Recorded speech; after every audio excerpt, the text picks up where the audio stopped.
ஒரு கருத்து என்ன சொல்லுன்னா, நீங்க வந்து 18 வருஷமா காத்து இருந்திருக்கீங்க, கப் அடிச்சிட்டீங்க, உங்களுக்கு ரொம்ப ரொம்ப சந்தோஷமா இருக்கும்.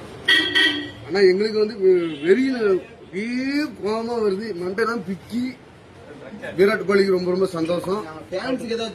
உங்க ஃபேன்ஸுக்கா நீங்க எவ்வளவு கலாட் பண்ணாலும் சரி, நீங்க எவ்வளவு பெண்களை கருத்துக்களை சொல்றேன்.